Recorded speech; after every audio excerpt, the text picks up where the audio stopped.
Hey everybody, it's Pax. Welcome back. Today we're doing part channel update, part unboxing of the Drowned City Investigator expansion. So the big reason that I wanted to do a video is because I finally have got my hands on the Drowned City Investigator expansion. I've had the campaign for quite a while now, but I haven't had a chance to pop into my local game store and get the Investigator expansion for the Investigator cards. And the reason that I haven't played the Drowned City yet is because I wanted to play as Lucius, and I was deciding between Michael or Marion, but I think I'm going to go with Marion after having played with Daniel on his channel over on Quick Learner. But I also wanted to take this as an opportunity to do a bit of a channel update because obviously my upload schedule has devolved from rarely to narrowly. Um, and a big reason for that is just kind of general burnout with the game. I mentioned a couple times that I was a playtester for Hemlock Vale, and it takes a lot out of you to kind of dedicate time to like learning cards, unlearning them, and learning a new version of the same card. And it kind of just burned me out on the game a little bit. But I've been playing with Daniel on his channel again, and it's kind of reinvigorated me a little bit. The other thing is that I mean, I'm a bit of a perfectionist. I don't want to say perfectionist because it's kind of one of those things of like, oh, you have imposter syndrome. You actually have to be good at the thing to be an imposter at it. But I've noticed that when my channel started, I was just uploading raw footage of me playing live and streaming, and I would go back and look at it, and I would be like, oh my god, this is so painful to watch. No one's gonna watch this. It's just an unedited stream of consciousness.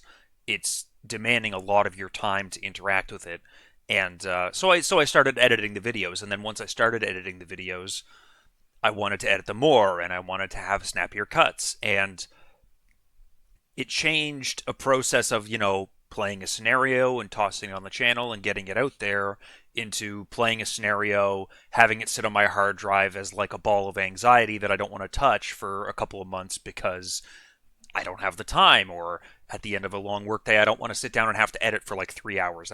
Much rather just like throw on. I don't know, what am I playing right now? I'm playing some Diablo 2 remastered at the moment, um, and it's like I could easily keep up with Arkham horror videos, but I might need to just like make a conscious effort to take a bit of a step back from the editing. So because watching it back the whole way through means that getting a video done means I have to spend twice as much time to get it done as it took me to actually just record the content. So I'm not sure what I'm going to do about that yet, but what I would very much like to do, because I actually took the time to do it, is open up this box today, do a really quick once through of all the cards, and then at some point in the near future, I'm not promising anything, I'm going to slowly record my face check of the Drowned City using Lucius and Marion.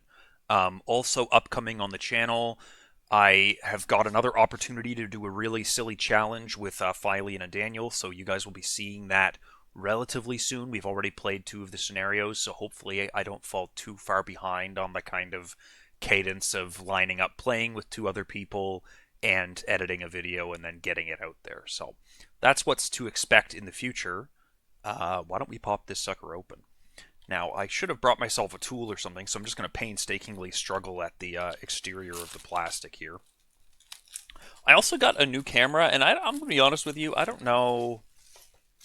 Like, I think it focuses really nicely. Like, hey, look, oh, yeah, no, it's not actually focusing on my hand because it sees text behind it, right? I don't know. I think it seems nice-ish. It's all right. I'm seeing that my overlay isn't centered. I put an overlay there on the sides just to try and cover up some of this Marvel stuff. Pretend you don't see. This is a Taskmaster. This is one of the guys from the catacombs in Carcosa. So we'll just open this box up. I'm gonna be honest with you. I don't save the boxes. This is we're just going right in for it this time. So yeah, obviously, I mean, you've probably seen a video of this by now. I just wanted to record myself doing it. You get some research cards, you have some seal, you have some specialist cards, you have a bunch of FAQs. I'm sure you've been looked through all of this. We'll get into the more exciting stuff, which is the cards, which are in Ziploc bags nowadays instead of seal wrap, I guess. Which is funny because I think that the Investigator expansion. Goodbye. I think that the Investigator, sorry, not the Investigator expansion, the Encounter card expansion was all in individually seal wrapped baggies. So we got our mini cards. The mini cards obviously look great, and I think that that's important for them to look great. It's not going to refocus, is it? Hello? Come on. It sees like the face of Zola or something. Anyways, I like these a lot simply because oh yeah, look at the homunculus. Simply because on the newest art, they redid the templates on the investigator cards where they don't have any background on them anymore, which is kind of a bummer. I always liked that little bit of a fade, but it's probably also a thing of like cutting down their labor costs on templating and stuff like that. And it's like, you know what? If it gets the set out a bit quicker, then I'm not going to complain too much. Yeah, so like I mentioned, I've been playing on Daniel's channel. Marion Tavares, really strong, super cool, very flexible. Like her a lot. Determined is a bit of a piece of junk, but I think he's done one test in that entire campaign where Determined was put into a skill test on an event and got returned to his hand. It's otherwise a couple of blank wilds. I guess maybe you can also view it as, two signature cards instead of one to add your total deck size so that you shuffle a bit less often, but that's not going to matter. It's Marion. She draws like one card a turn. That's just going to happen. Lucius, I'm pretty excited for. I really wanted my blind play of the campaign to be with Lucius. I think that his book is cool. I think that his weakness is like just punishing enough to deal with the fact that he's this insane stat line with a cool ability.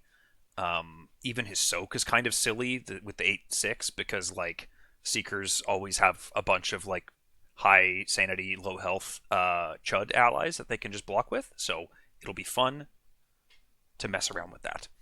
Um, Agatha is someone that I really still haven't made heads or tails of. I've got a couple of decks like lined up for her, but ultimately she's kind of goofy, and I like that.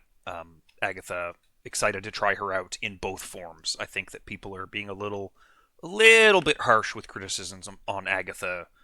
Um, Mostly from a thematic perspective, it makes sense to me that she's a little off, but I think that mechanically she's really solid, and she's probably quite strong.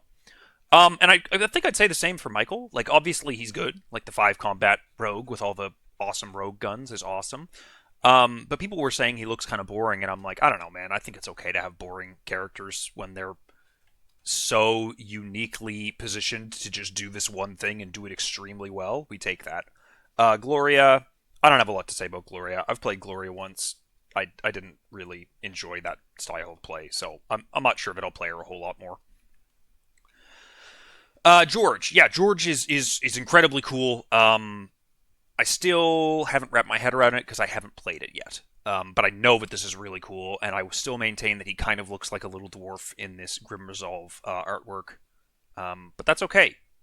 Um, Lord of the Rings is a card game that they made, and they're allowed to steal artwork. All right, let's get into the Guardian cards. The Book of War, obviously a really cool addition to the Guardian pool. I am anticipating this being a thing people talk about from now on when they talk about Guardians, and whenever we see events. It is going to be Mark can put tactics in his deck all over again, but as a book asset. The Crowbar, I'm really excited to try out. I'm not going to be playing it in Marion. I simply don't think that this is good enough as a like weapon. As an investigating tool, I kind of see it as a 0 XP foil to lockpick. Um, but I don't see this as being the only thing you can hold, and frankly, I don't really want to tinker it. I don't think that 2 crowbars and a tinker sounds very good in Marion. I think that you want your one hand in Marion to probably be dealing damage or recurring events like with Book of War. So I won't be playing the crowbar in this campaign. I'll be trying it out in future campaigns. I think the Remington's getting a lot of scathing reviews, and you can check out my loving defense of the 45 automatic on my channel if you so desire. But I think that this is like fine. I do agree it is a little bit wimpy. but I think people are like underrating it like a little tiny bit, but not much. Primed for action. There's something about this that I don't like, and I don't know what it is. I'm sure that it is fine, but it isn't inspiring. Much in the same way to me that Uncage the Soul isn't particularly inspiring. But all the same, I expect that this will be a card that you can shove into a deck and play your firearms with and stuff like that. It seems kind of hokey. Ready for Anything is a card that I'm pretty excited for. I don't know that I'll be playing it in Marion just because I've already seen how much she can draw, and I don't know that you really need this. Um, I'm also a little concerned about her killing a guy the turn it spawns every time. So like burning up an action is kind of reminds me of that like comparison between evidence and scene of the crime. Whereas I would be comparing Ready for Anything and like Glory, right? Um, Something where you can draw cards reactively to having had killed something, or gathering clues to having had killed something, versus something that can give you that and something else ahead of time, but you have to deal with the fact that you only have two actions left for the enemy. Um, I'll be sticking with Glory for a bit, but I will definitely be trying it at some point. Hard Boiled, I think this is pretty cool. I don't have a whole lot to say about this one. The fact that this is each successful attack is like a little limiting, but also this can be a promise of power on like your crowbar test. When the first crowbar deck I build will have Hard Boiled in it for that reason. Hunter's Mark, level 1. Um, Spell Event, really strong for Marion. This will probably find its way into the deck eventually in my playthrough. I'm not 100% sure. Lucius won't be fighting with combat, so we'll see. But all the same, it's basically like a Vicious Blow wrapped up as an event, and it's really good. It's quite good. Alice Luxley, thankfully, nerfed a little bit from the beta card that we saw.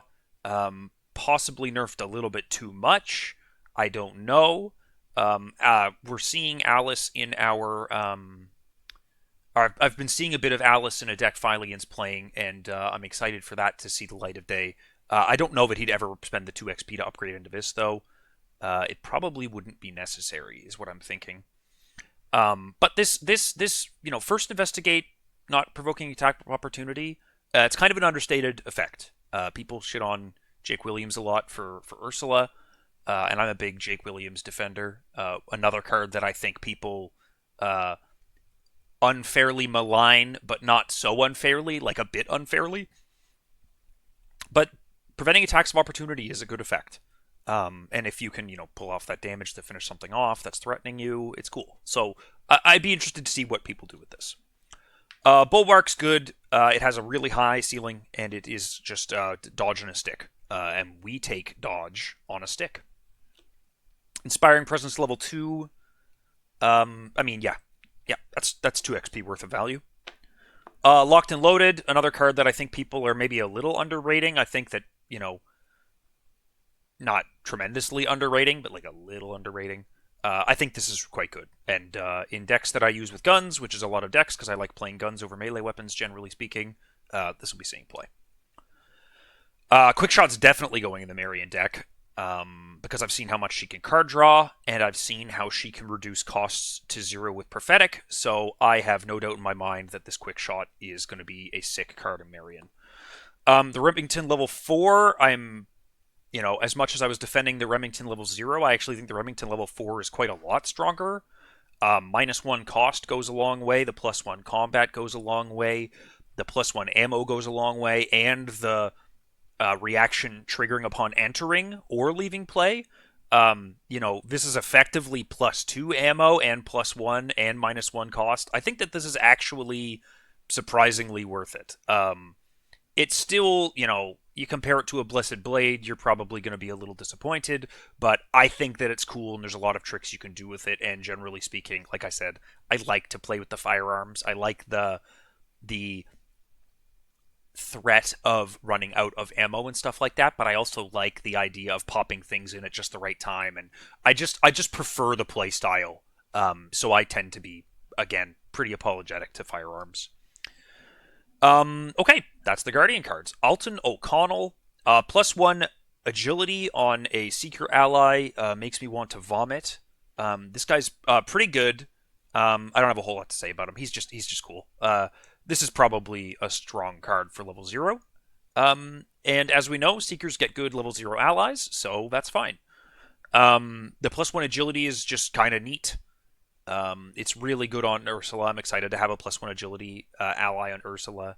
And this whole thing with the evidence of succeeding by 3 and then picking up a clue now and again, that's pretty marginal, but like, it'll happen. So, yeah. Excited to play with Alton. Probably won't play with him in Agatha. Probably won't play with him in Lucius because I prefer Sanity allies for him. Artistic Inspiration is a card. It basically lets you like discard a card and like hold a baby Lucky until you need it. It's really weird, but I think it's like really strong. So strong, perhaps, that I'm not too keen to play it unless I am specifically doing skill affecting things where I want to succeed by or fail by specific amounts. Otherwise, I'd be worried about it being a little too strong for my tastes. Dial of Ancients, really cool. We'll talk about that further when we get to the researched cards, but you need to get 4 evades, and that's certainly doable with Lucius. In fact, I think anyone on the team needs to get 4 evades, right? At your location? After an enemy at your location is evaded. Yeah, so it's not that hard to translate, but also it's one of the translated cards that doesn't actually pay you back for translating it. So there's that, I guess. Forensic Kit, that's going straight in my Lucius deck. +1 skill value, you can use agility instead of intellect. And if you succeed and there's an exhausted enemy at your location, heal a horror. Maybe it's a bit slow, but I think it's really cool. I think it's cute. It's a cute little card. Obviously, it's not helping with clue acceleration, but it's helping with survivability. And if you pull off the evade with Lucius, then you're getting a clue probably anyways, or you're setting yourself up to get a clue next time if you succeed by more. Mortar and Pestle is like a card that says gain resources on it, kind of. The Oculus Mortum is a card that says discover a clue at your location on it sometimes. Uncanny Specimen, I'm really excited about this card. Myriad Fast, cancels a token and draws a new one, and if you succeed, you draw a card. This is like 3 cards that are just basically cantrips, in my opinion. Redrawing a token tends to be, if I recall correctly from some like math someone talked about a long time ago with Wendy, where discarding a card with her is affecting your results to pass similar to that of having committed 2 extra icons. So Uncanny Specimen is like 1 resource for a potential card draw and around a +2, but only for symbols. So it's not quite that. But symbols tend to be pretty bad, and yeah, I think that's a really good card. Correlate All Its Contents is a card that I think I underrated when I first read it. I don't know why I did. I thought this replaced the clue and stuff, and ultimately though, charges and secrets are really strong.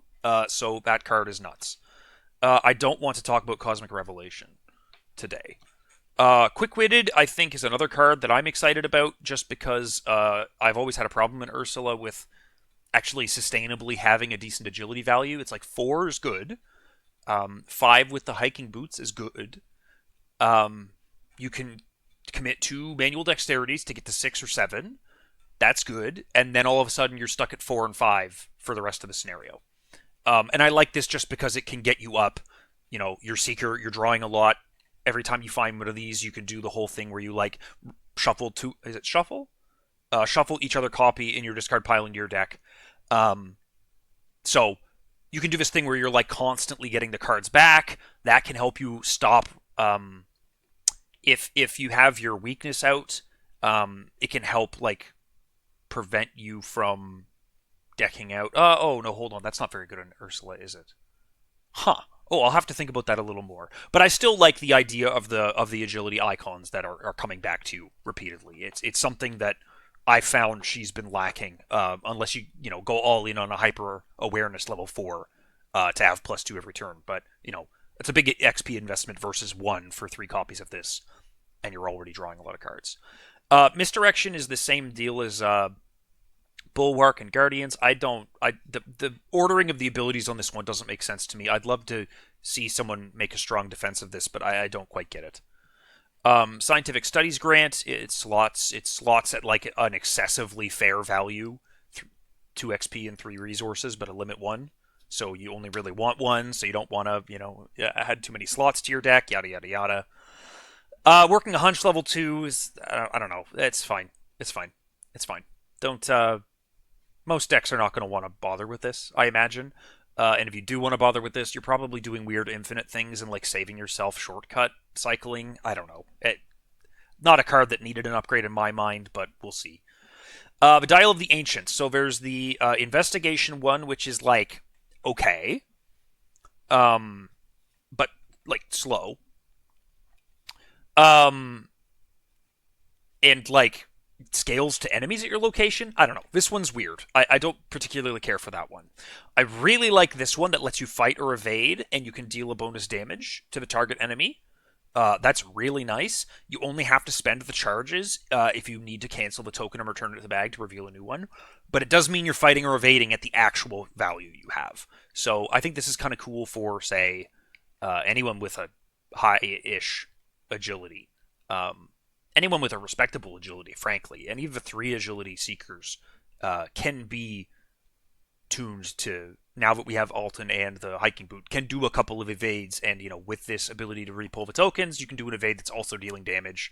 It's just one of those really flexible things you can do in the game that smooths things out. The last one is like a sealing thing. Yeah, it's fine. Sealing stuff is, I don't know. Sealing tokens has never excited me too greatly, but it's certainly a cool effect. Antikythera is like cracked. It's crazy good. A lot of decks are going to have 1 Antikythera and 1 No Stone Unturned 5 for a while, I expect, as people discover how good this is. It's just an insane amount of value every turn. You're going to succeed at a test by 1, 3, 2, 4, or 5 for the rest of the game. That's just the way that you play Arkham, really, especially with Seekers. All right, rogue cards. Luger, really, really sick. Been seeing the Luger in some scenarios I played with Dan. This ability to fight outside of your turn and between actions and between turns and like during the enemy phase after a hunter moves, it's really good. It is expensive to keep it up though. You do have to spend time and money on that, so it takes a toll. Robert Castaigne, I like a new option for a combat ally in Rogue because Lonnie is so prevalent. I don't know that the level 0 version of Robert's particularly good. It's neat. Maybe I will do that whole meme Michael McGlenn build where I, have 28 guns and then two Robert Castaignes and just toss them from my hand. But I doubt it. But yeah, if you've got 2 rogues with respectable fight values at the table, then maybe you have someone run one and someone run the other, or you each run one of each and fight over it. String along. Adding alert to someone is like kind of gross, but I could see this working for Lucius, where you just want to like keep someone with you and use them to gather clues. But adding alert, that makes me nervous. It's one thing to have daring that like does it twice.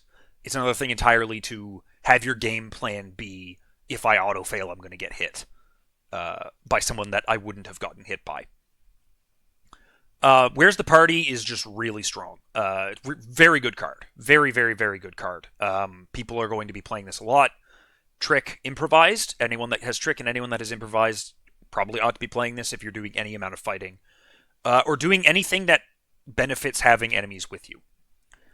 You've had Worst level 0. Cute card. Good icons. Love it. Spending money to cancel stuff. Really cool. Bums Rush. I would call this kind of a bit of an apology note to cheap shot fans and like skids enjoyers. I think this is good though. Intimidation has possibly the most unsettling art I've ever seen in my life. Tiziano Baracci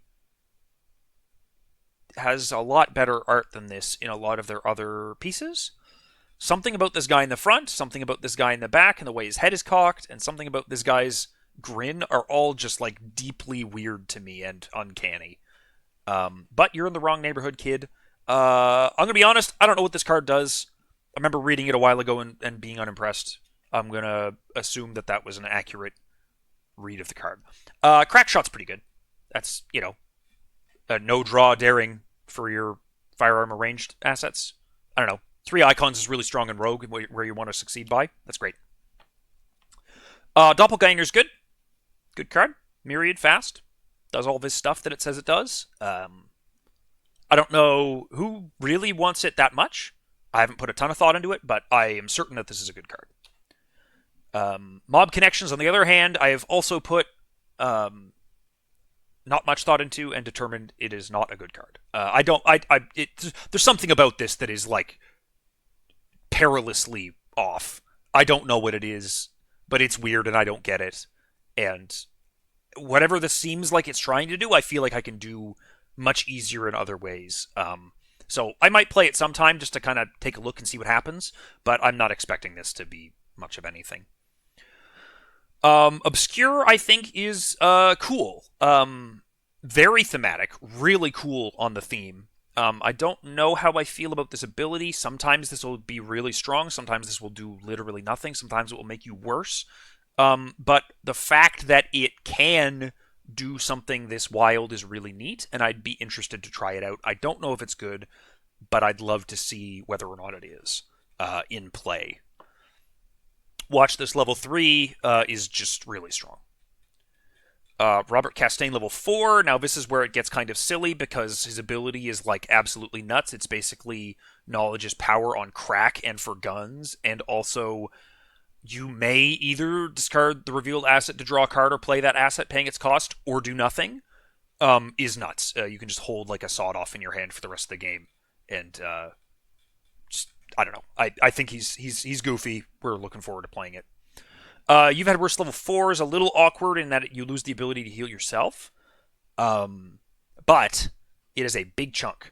That being said, I do still think that this is kind of in the same boat as I've Had Worse level 4, where like if you're going to spend this much XP, you may as well have it put into soak instead of canceling, because it's going to miss some of the really nasty treacheries in the game that have conditional for each statements attached to them, that it can only prevent one. Gatling gun level 5. I don't have very strong feelings on this. It's fine. It's goofy. It's like weirdly bad against more guys, even though it reads as if you want to fight more guys. So it's definitely a cool card. People are going to have success with this. We'll leave it at that. Blood of Thoth. I have no more comments to offer on this at this time. Beyond one of these should not exhaust, and it's probably this one, but I don't know. All right, let me open the second pack. We've got Breath of the Sleeper here, and I just want to, if it's the next card in this, yeah, Breath of the Sleeper and Eyes of the Dreamer. I just want to talk about for a minute. I'm going to take this as like a moment to opine. I think that these are two of the like coolest triumphs of Mystic design, despite the fact that Eyes of the Dreamer has arguably power crept a portion of both Grotesque Statue and Sixth Sense. And the reason I think that these are amazing design is because for years we've been complaining that Mystics have way too many cards tied up in, fight spell, investigation spell, evade spell, level 3, level 3, level 3, level 5, level 5, level 5, and we don't get any new cards for them because we keep seeing the same couple of cards remixed. Well, what they've done is they've printed a level 0 card that scales with XP put into other cards. You just keep Eyes of the Dreamer or Breath of the Sleeper at level 0. You don't ever upgrade it with XP, and I hope they never print an experience version of this because it kind of ruins my whole thesis here. But, you spend your experience on Olive. You spend your experience on Recall the Future. You spend your experience on, Counterspell. You spend your experience on yada, yada, yada. Anything that is revealing more tokens or letting you choose between tokens or even like giving you stats or letting you do different things makes your deck better, while these maintain the level of like, yeah, this is going to get me around 9 clues, and if I'm spending the charges accurately and being tricky with them, maybe I can get some more out of it. And Breath of the Sleeper is in maybe a less generous position where it's doing the +2 attack damage on such a conditional effect. But I do think it's really impressive that after all these years, they've managed to finally figure out a way to make the Mystic spells like really interesting in a way that I think for me it really inspires confidence that Duke and Nick and Waleed have a very strong direction for the future of the game. The Great Work is like the goofiest plus XP card in the game. I don't know if you've never noticed, but I don't really like playing with plus XP cards that much. Like, I'll do it, but like one maybe. And so I see myself maybe playing this at some point. But I'm in no rush. It'll probably go into a Kate deck, if anything, because it has the science trait. Katarina Sojka, the emissary from Ulthar. This is just MJ. Um, I like this card a lot. I know that it's kind of weird the way it's worded. I imagine it works like all other reveal extra tokens, cancel all of them except for one effects, rather than whatever other people have read it to say. And so I think she's really interesting in that regard. I think that she'll be a lot of fun with the Eyes of the Dreamer and Breath of the Sleeper suite. Um, what's the evade one? Is it like Stinky Feet Wilson or like what is that? I don't know. Sign of Zelatath is cool, but I again steel stuff is kind of uninteresting to me, so I haven't put a lot of thought into this one. Spectral Shield is really cool. The weird thing about like this can go on your player card, your investigator. But like it weirdly, you have to start spending charges from an asset you control. It's only if you cannot that you discard the Spectral Shield. So you have to be careful with this, right? Because you might accidentally, drain your spells. When the attached card takes one or more damage or horror, cancel one of that damage or horror. If you take, a 4 each thing that deals you 5 damage, and it's, 5 instances of 1 damage, you just drained your spells. Yeah, sure, maybe you didn't die, but you're gonna soon. Whispers of Doom is really interesting. I really wanted to play this with String of Curses, but I haven't had the opportunity, and the opportunity that arose recently, I wasn't confident enough in to actually pull the trigger. So, but it's cool. I like it. The Eye of Gitana Thoa is really cool. I like that a lot. I think that's going to be a bit of a staple. I don't know if necessarily. Yeah, no, I'll say it. I think it's going to be a staple. It's got the health. It's got the +1. You get to reveal the top card of the encounter deck. That's just really strong. It's all strong. Sword Cane level 2. I think this is as designed by the council. But good stuff. I like this. That's good stuff. Spiritual Echo.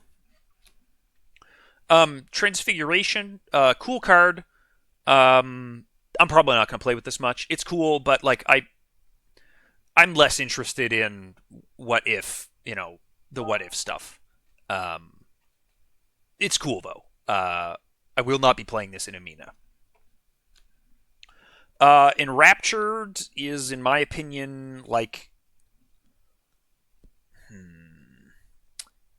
before the rotation announcement, this is a mistake.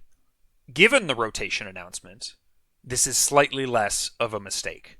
But I think that this is disgusting in Amanda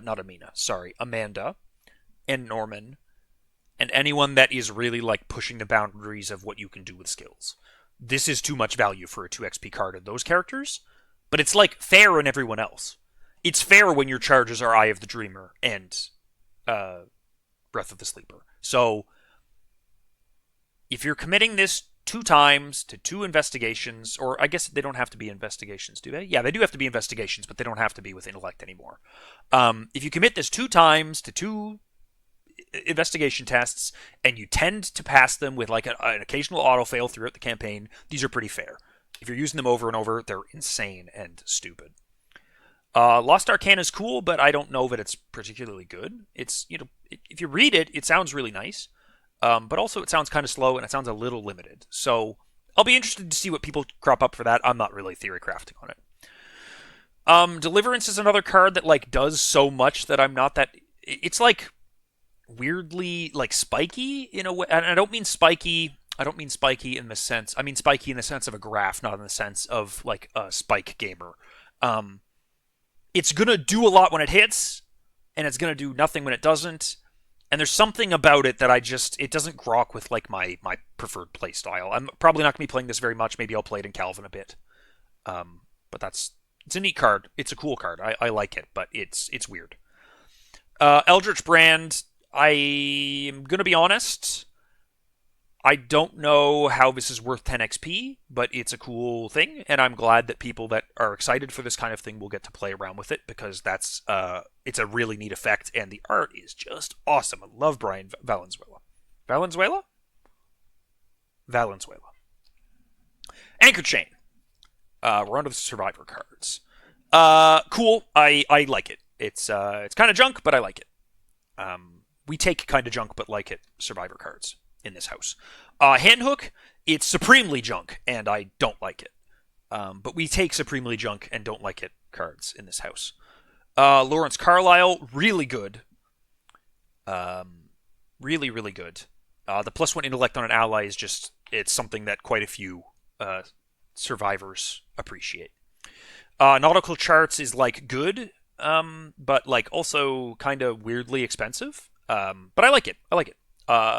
I haven't seen it hit play yet, but I'm looking forward to it. Profane Idol, I have like a weird pet deck about this that I might ever play, and I don't want to get into it too much, but it's a cool option for instead of the Cherished Keepsake. I think that Unconventional Method and Catch are a very interesting foil to Active Desperation, because Active Desperation, these make me remember that you can discard an item from your hand and you just don't get the bonus effect. And like, I don't ever conceive of Active Desperation as letting me do the attack without getting the money back. I just don't ever think of that.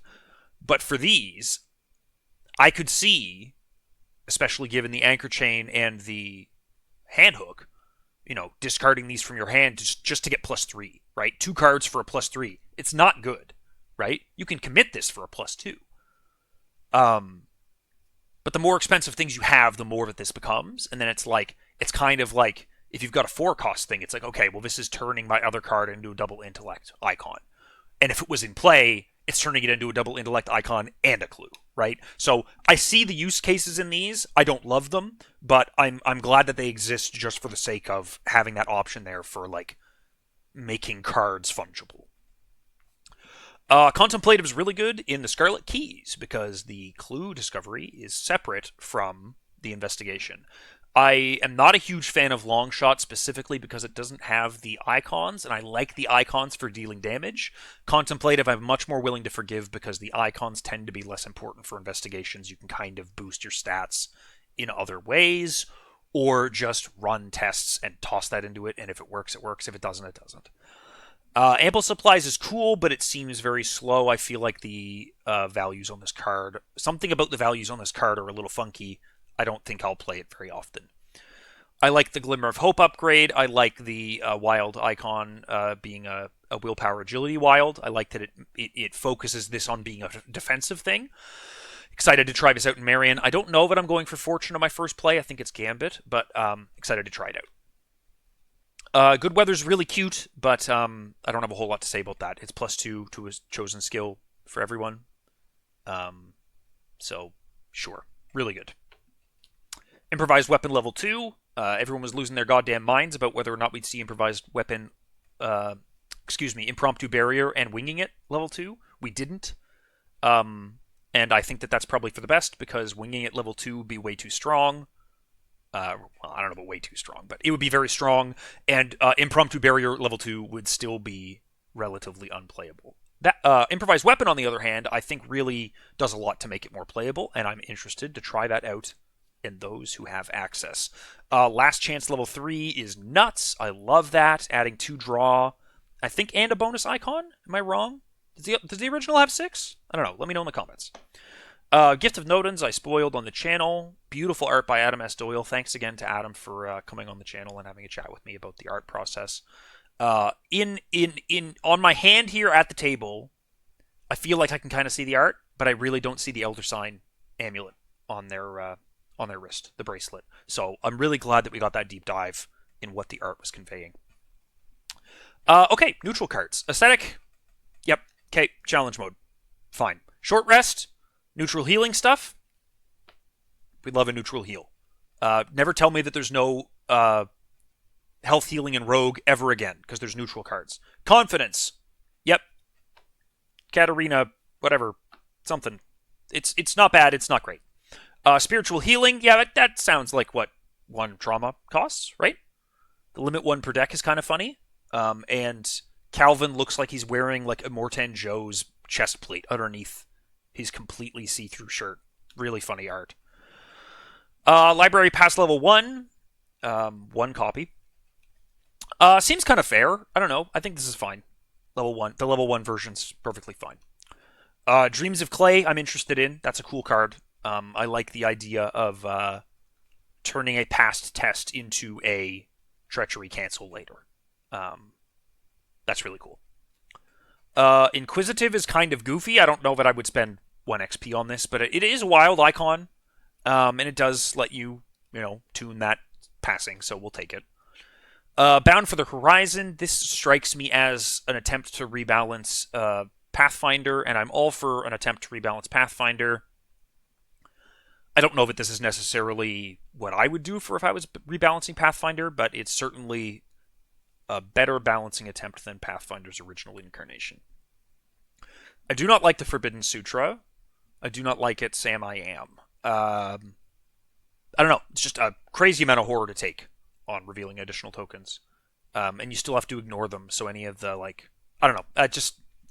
There's something about it that doesn't... Something about the cost and everything, it seems crazy. Walter Fitzpatrick. We'll never find out if he Fitzgerald, but I think he seems like a pretty good ally. He's a little expensive for what he does, but also, this is going to give you $1 quadrillion and a quadrillion skill value in anyone that's interested in parlaying, so fine. Name your price is a meme. Genuinely. 20 for 5 damage to an elite? You're never going to do 10 damage to someone. It's silly. Silly, fun. True Awakening. Probably a lot's been said about this one. I like 2 cards and discover a clue for 0. Really cool. Really cool. Double Down. This is one of my cards that I got to spoil. I don't particularly love it, but it is a cool option for if you have more money than sense on what to spend your XP on. Got him. Captivating. Oh, I said it so many times wrong, now I can't say it correctly. I shouldn't do that to myself. Captivating Performance. Cool. Basically, like a reverse haste for a couple of characters. So, yeah, fine. You'd run that. The Cowl of Sekhmet. I mean, yeah, it does what it says.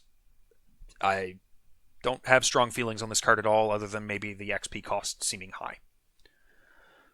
Dakota, I don't have strong feelings on this, other than the condition of the stat boost being a little finicky and maybe unnecessary for a 4-3, 4 resources, 3 XP.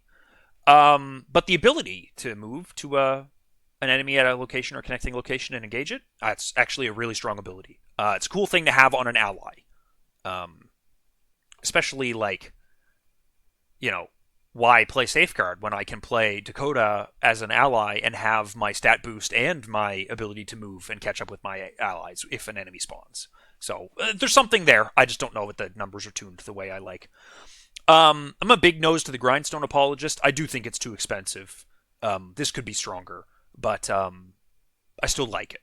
I still like it a lot, and I'll be playing it in Wilson the first time I get a chance to play Wilson. Sound support's fine. I like it. I love the art. Probably among my favorite art in the game. Alexander, I don't know how to pronounce his last name. I'm going to say Kark. I'm not sure. Just a really good rendition of Carolyn and Agnes. And a decent ability. It's not amazing, but it also doesn't suck. Trench Armor is I'm going to be honest with you. Again, I have defended canceling attacks of opportunity against you, but I don't see a need for this. That's it. I just don't see a need for it. The Blood of Kinyan. This sends guys to the victory display, and I don't love that as a mechanic, just because it seems like it's one of those things that can break scenarios. And there's a trade-off between letting people do cool things and the risk of breaking scenarios, but I don't think that this is a particularly elegant solution to that. Storm Ruler, add your willpower. This is like the biggest knife in existence. Like, something about the angle of this, I see a big, huge, completely unmanageable hilt that you'd be holding like this, and a really thick, big buster blade, and just something about it looks really silly to me. Um, and the ability itself, for each symbol revealed during this attack, it doesn't say anything about not canceling it. So, like, this could do very little. Because most of the time when you're revealing additional tokens, you resolve additional tokens. Motivational speech level 4 is fine, but man, would I have ever preferred this to be a Guardian card? That frustrates me a little bit. Archibald, Library Pass number 5. The Mauser. It's a cool card. I feel like they really ought to have done something else. Rather than make this not have ammo, this probably should have just done something different and had ammo. Or just had ammo. I don't know. I don't like that this is like using a one-off use type to prevent synergies. I think I understand what the impulse is behind it in terms of like not wanting the Guardians of this list to have a way better card as a result of ammo synergy, but I think that there's ways. I don't know. I'm just not happy with where this one landed. I've seen people say On Their Heels is really good, and I'm going to be honest with you. I don't really like 5 uses. Again, it's leads, not evidence or supplies or anything. I don't know why we're using these obscure uses that don't have any synergies at all. A 5 XP card getting you 5 clues over 5 turns is like, yeah, that's a decent amount for one card to do. Fine. But it doesn't inspire confidence that 2 XP 2 resources and 5 XP is how I want to get that. The Sacred Oaths I think are a little poo-pooed on, but maybe not unnecessarily. They're like weird and fine. Dimensional Vortex is an ability that does exactly what it says, and so will be strong. There's no test, there's no conditions, it just does what it says. It's not an effect that I particularly care about, but you certainly can use this to solve problems. Memories of Another Life is a very interesting card. I'm certainly looking forward to trying this out. It's probably going to go in the Lucius deck eventually. Finding any card from your collection and just playing it at no cost at level 0. I mean, there's just so much versatility to that, right? Like it's just nuts how much versatility there is. So I'm excited to try this card. I don't want to get too much into it, but it's very cool. And I think a pretty neat spread of people that can take it. Like Artist, Believer, Dreamer, Sorcerer is among one of the cooler spreads of all the specialist cards. So yeah, great card. So Down and Out, Morbid Curiosity, Disruptive Poltergeist, and Frenzied. Personally, I think that Down and Out and Morbid Curiosity are very cool. And Disruptive Poltergeist and Frenzied are kind of really nasty. It seems to me that those could suck really, really bad. But also that's because I play a lot of single player and 2-player. So that's pretty much it for me. I'm really excited about this set. I'm really excited to finally dig my teeth into the Drowned City. Thank you very much for watching. I really appreciate it. Thanks for listening to my preamble at the start.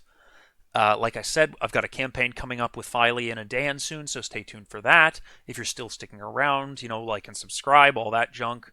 I hate doing those calls to action, but I know that it people always say, oh, it really helps the channel grow. And, the stats don't lie when you do them at the right time in the video. They really do. And I got to get into the habit of doing that earlier if I want to actually ever do it meaningfully. But all the same, thanks very much for watching, and I'll see you next time.